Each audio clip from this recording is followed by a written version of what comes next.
Okay. Now, you were born in India. Yeah. And over there, you wouldn't have heard rock and roll.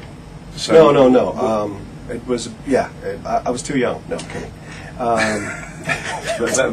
So, where would you have heard, that kind of music What I didn't first? hear, actually, to tell you the truth, I was not influenced by rock and roll when I was a kid. I'm not that young. I was influenced earlier on by American jazz music. My mother and father they both had instruments. They dabbled in piano, and my father played the harmonica and the banjo, not at the same time.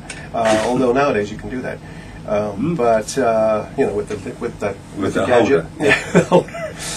And so I grew up I grew up in India, listening to 78s, and also things like My Resistance Is Low and The Wheel of Fortune. I remember that song, The Wheel of Fortune. I'm trying to think. Oh, K-Star. What made me say K-Star? You're brilliant. In my head. Thank you. Yeah. Yeah. So didn't you live on a tea plantation? Well, we lived up in the hills. That was we lived above the tea plantation. So as we wake up in the morning, just pick up some tea. No. Have a cup of tea. Nice cup of tea. Yes. That's funny. No, I was just trying to get the picture here, up in the hills plantation. Yeah. So, what happened then? Did you hear the music in India? Never heard it. The only music that I was influenced by in India because I left there when I was 11. Because it was the same thing with Cliff Richard. He was born in India, wasn't he? He was, yeah. And so was Engelbert, yeah. Yeah, that's how you've kept your looks. There's something about it. Someone once mentioned that to me. Yeah. I got that. They said they went into, well, not great detail. They just mentioned it. They said, because you're born in India, they have that look. And I went, really? Kind of thinking, well, it would have been handy to have been born there. Save all that surgery that a lot of people. You don't go maybe back. Maybe if I go back, I can regain it. Who knows? No. No, I'm just trying to get the picture here of what got you into music. So it wouldn't have been in India, would it? It wasn't in India. Well, I mean, I think that you're influenced as a child. I think your parents you musical. hear stuff. My parents were fairly musical, and and they were always playing records. They had one of these machines, 78 Victrola thing. The wind up, was it? The wind up, or I think then it was followed by electric. The wind up. That's a bit. I wonder if it was a wind up. I think it was. With a big horn, I would imagine. Yeah. And so they had all this. I mean, they had all the dance music. All the big band was out. Glenn Miller and all that big band stuff. So, and they used to go to dances and things like that. And so they were very musical. And I think I picked it up at that point. But actual rock and roll, I wasn't influenced until I got to England when I was about 12. And then 12, 13, 14. And then I heard some of the American late 50s music. And Elvis, of course. Elvis was one of the main influences at that time. Lonnie Donegan first, because of the skiffle thing. And trad jazz was also very evident in those days. Even guys like Humphrey Lyttelton, Chris Barber, and even Louis Armstrong and the American trad jazz guys, and girls, Ella, all those people. I mean, it was a mix of things that got me going. And then, of course, there's more. I got a guitar. Where were you now? In England? So now I'm in England. We left India. My father came to England to try to get things going, and unfortunately he died. Bless him. He died. Yeah, it's a shame. And then my mother followed with the four of us. I had a sister, Lorraine, as well. So things must have been pretty tough. Very, very tight. I mean, yeah.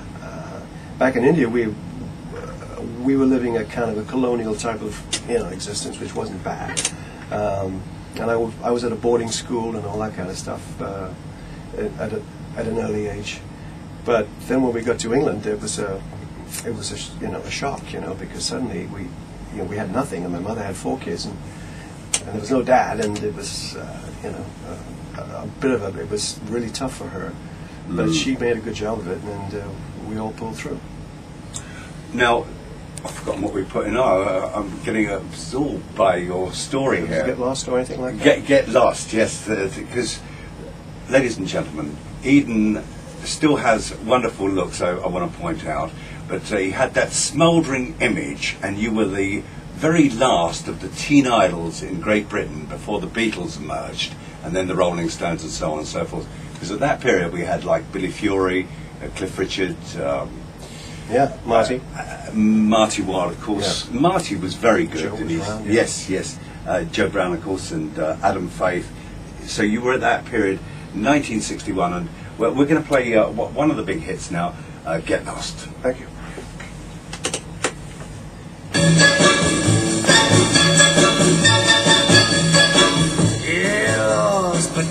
Listening to me, Mike Quinn, on Blast 1386, and my very special guest in the studio today is Eden Kane. We're also going out on the World Wide Web on blast1386.com. So wherever you are, please enjoy it, because I know I am. I just want to get this period of your career right. You're in England now, and we're going to play a little tune that was your very first recording. I believe it was a talent contest you entered. Yes. Yeah, yes, I'm on as the a matter right- of I'm on the fact, right track. You are on the right track there. The talent contest was sponsored by Cadbury's Chocolate, and I saw it advertised in the paper. I think it was the Croydon Advertiser, if I'm not mistaken. And so I decided to enter the talent contest. So I took my guitar, my little amp, and my best pair of trousers, and got on the bus and went down to Chelsea, the cinema, the classic cinema in Chelsea. That's right, a small cinema, I believe, on the corner there. I was reading up on you last night, Yeah. and I thought, the classic in the King's Road, Yeah. a little cinema. So they were auditioning. No, well, they were trying to find the guy who was going to become the Chocolate Time Troubadour. And I thought, well, that's a bit odd, but I'm going for it, because I couldn't picture myself as the Chocolate Time Troubadour, but I wanted to win the contest. So I went down there, and I happened to win it. But in the audience was a guy named Philip Wadilov, who later on went on to become my manager, and he called his partner, a fellow called Michael Barclay. They were both A&R men for Pi Records at the time. Right. And they said, we're going to make this guy. It's the story about the man with the big cigar. I'm going to make you a star. You're right. I'm here, and that's exactly what happened. And his words were, after he saw me and with the contest and everything, he said, don't talk to anybody and get on the bus and go home, and we'll phone you, whatever. So that wasn't part of the deal. This competition. No. The competition. They were away from the competition actually.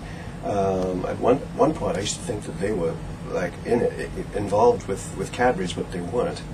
But anyway, once I had to fulfill my commitment to Cadbury's, and so I was going around coffee bars with a guitar, embarrassing everybody, singing songs to.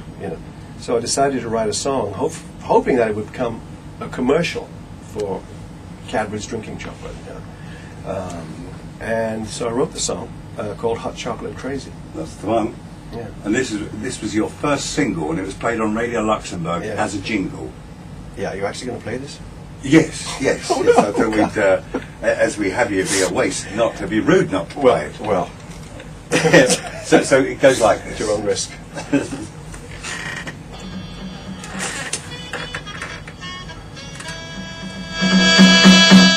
My baby don't care about my kissing. My baby don't care about my